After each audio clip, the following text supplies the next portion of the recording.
Tesla qui lance donc une offensive tarifaire sur le vieux continent avec des baisses de prix allant jusqu'à 8 500 euros sur le modèle d'entrée de gamme, le Model 3. Bonjour Charles. Bonjour David, bonjour tout le monde. Charles Sana, fondateur du site Insolentiae. Pourquoi est-ce que le constructeur américain casse les prix comme ça? Pourquoi cette décision, brusque décision diront certains? Parce qu'on arrive à un modèle d'entrée de gamme qui est sous, pour le coup, les 40 000 euros, bonus écologique inclus.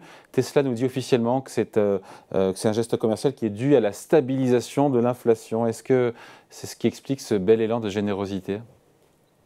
Non, je ne crois pas, je crois que c'est beaucoup plus profond. En fait, le secteur de la voiture électrique, c'est un secteur qui en est à ses tout débuts. On en est au début d'une immense consolidation et d'une très grande bataille qui va se jouer, tout simplement une immense bataille commerciale, tout en sachant que nous sommes dans un monde désormais ouvert et où il n'y a plus de droits de douane imposés, notamment aux voitures chinoises. Donc, ce sont des concurrents extrêmement sérieux qui vont débouler aussi bien en Europe qu'aux États-Unis et donc qui sont capables de fabriquer des voitures, on va dire non pas on va dire low cost, mais pas low qualité.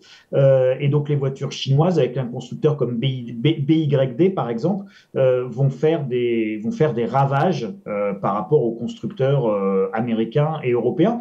Alors qu'est-ce que fait Tesla? Tesla s'adapte en termes de prix à cette nouvelle donne et à cette guerre des prix qui arrive et à cette nouvelle concurrence qui va être féroce, tout en sachant qu'en revanche, Tesla a un excellent produit. Donc les voitures Tesla sur le marché des voitures électriques sont des véhicules excellents avec une expérience client qui est très, très efficace par rapport à tout ce qu'on peut trouver ailleurs et un réseau de bornes de recharge rapide propriétaire qui fait quand même que la marque a un atout concurrentiel majeur par rapport aux concurrents. Rester le prix. Ouais, mais après ces rabais, encore une fois impressionnants, c'est fait, on imagine, pour doper les ventes. Les ventes sont à la hauteur, encore une fois, des ambitions de Tesla, parce que quand on voit 2022, c'est très bon, 1,4 million, 1,3 million de voitures vendues pour Tesla en 2022, en hausse de 40%. Donc on se dit que pourquoi il faut faire des rabais si ça marche bien?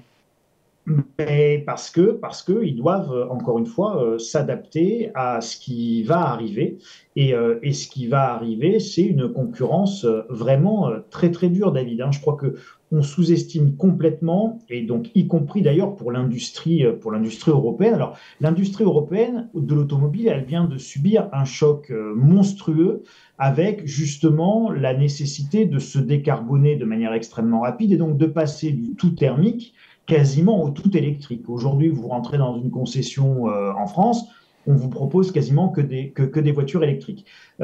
Ça, c'était un choc phénoménal, encore peut-être plus d'ailleurs pour les constructeurs allemands.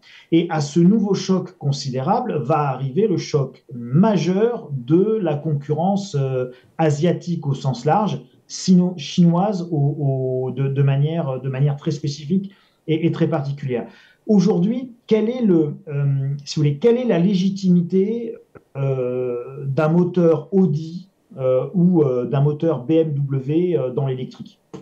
Aujourd'hui, le référentiel de luxe dans l'électrique, c'est plus forcément le même référentiel que dans le thermique. Donc là où avant, on achetait une belle BM, une belle Mercedes, une belle Audi, avec un V8, avec un V12, avec un beau V6, avec des très belles mécaniques.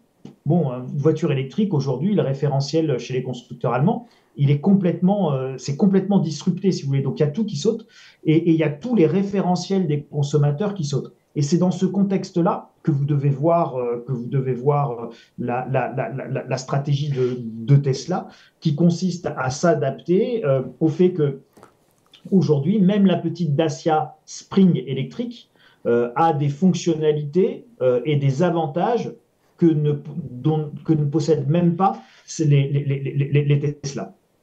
Ouais. Après, on se dit qu'avec ces rabais, Charles, Tesla va assurément trouver de nouveaux clients. Ça va attirer de nouveaux clients. Ça marchera, Ça va j'imagine. attirer de nouveaux clients, c'est incontestable. Si vous faites un comparatif aujourd'hui entre le prix d'une Renault Mégane électrique et le prix d'une Tesla Model 3, il n'y a pas photo. Je peux vous dire que ça va faire beaucoup de mal aux ventes de la Renault Mégane et tout le monde va vouloir rationnellement préférer acheter une Tesla Model 3 qu'une Renault Mégane pour quelques milliers d'euros à peine d'écart. Ce qui veut dire que les constructeurs européens vont devoir répliquer à cette offensive tarifaire. Ah bah ça c'est clair.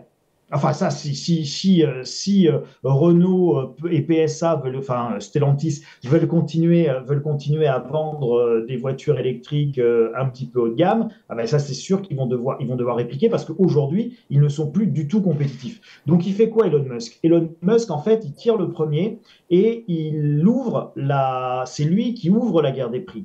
Alors la guerre des prix a été inéluctable et elle allait être menée par les Chinois. Mais Elon Musk n'a pas attendu que ce soit les Chinois qui ouvrent la guerre des prix, mais il a décidé, lui, de prendre les devants. Et avec tout ce que ça engendre et entraîne en termes de buzz, de marketing et d'efficacité. C'est-à-dire qu'aujourd'hui, tout le monde sait que Tesla, maintenant, le modèle 3, il est à moins de 40 000 euros, bonus écologique déduit, et qu'on peut aller chercher une Tesla Model 3 avec une grande capacité de batterie pour 39 000 euros. Ouais. Après, encore une fois, il faut rappeler quand même que l'an dernier, la Model 3 avait vu ses prix gonfler de 10 000 euros en quelques mois. Il y a un côté yo-yo dans la politique de prix là, chez Tesla. Vous avez un côté yo-yo. Alors, bon, ce côté le yo-yo, il est quand même effectivement lié aux variations de prix qu'on a pu avoir sur notamment les batteries, sur des matières premières, sur ce pic d'inflation qu'on a pu avoir, évidemment. Donc là, on a eu un véritable sujet quand tous les constructeurs se sont justement mis à proposer une offre électrique relativement pléthorique. Bon, bah, ça a pesé évidemment sur les capacités mondiales de fabrication, notamment de batteries. Ça, c'est le premier élément. Alors, sur Tesla, il ne faut pas non plus oublier l'élément de la marge, David, parce qu'effectivement, Tesla va peut-être vendre beaucoup, beaucoup, beaucoup plus. Oui. Encore faudra-t-il voir au bout d'une année et au prochain bilan de Tesla si cette stratégie de guerre des prix s'accompagne de pertes importantes. C'est une question que j'avais effectivement parce que le cours de bourse de Tesla a largement dévissé en 2022, je crois cours divisé par 2. La bourse, je ne sais pas comment elle va applaudir en disant effectivement des ventes en croissance puisque les rabais vont fonctionner, mais derrière des marges qui seront comprimées, sauf si Tesla a les capacités de prendre sur ses marges. Sauf si Tesla a les capacités de prendre sur ses marges, ce qui n'est pas trop le cas pour le moment, a priori, quand on regarde les comptes, sauf si Tesla a capacité, en ayant plus de volume, à avoir de meilleurs prix d'achat. Peut-être qu'effectivement, il y aura un gain potentiel de marge à ce niveau-là. Et puis, tout simplement, est-ce que Tesla va gagner va tenter... Vous savez, Elon Musk, il a des stratégies commerciales qui sont pas traditionnelles et pas classiques.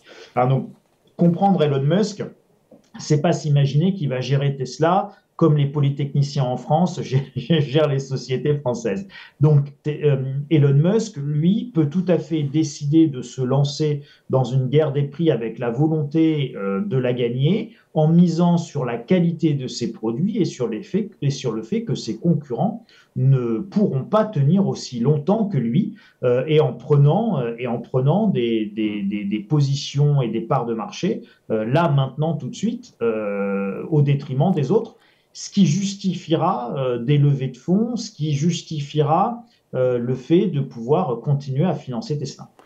Ouais, et puis politique, encore une fois, tarifaire, pas classique, mais qui n'est pas sans conséquence, on finit là-dessus Charles, sur les clients, notamment on peut imaginer le mécontentement de ceux qui auront payé juste avant les rabais, avec le bonus écologique, je sais pas, 12, 13, 14 000 euros de plus, qui auront de quoi un peu faire la gueule. Hein. Oui. Bah, effectivement, vous êtes pas content, mais enfin, vous savez, je vais vous dire, David, se faire couillonner, c'est le propre du consommateur. Se faire couillonner, c'est le propre du contribuable français. Bon, en gros, on est la contrepartie de l'État, on est la contrepartie des grandes sociétés. Donc, globalement, on se fait couillonner matin, midi et soir. Alors, avec plus ou moins de douceur. C'est pas seulement en France, parce que cette baisse de prix, elle est partout en Europe. Hein. Non, et même, elle est aussi en Chine et aux États-Unis chez Tesla. Hein. Vous avez tout à fait raison. C'est pas mal franco-français. Hein. Puis je ne vous parle même pas du marché de l'occasion pour qui tous ceux qui avaient acheté leur Tesla à prix important et qui sont obligés de la revendre pour X ou Y raison vont être obligés de baisser considérablement le prix de leur véhicule d'occasion. Donc oui, il peut y avoir une impression de se faire un peu avoir et couillonner et de ne pas être très très content. Mais en fait, ça, David, c'est le propre de tous les marchés qui sont des marchés non consolidés et non matures.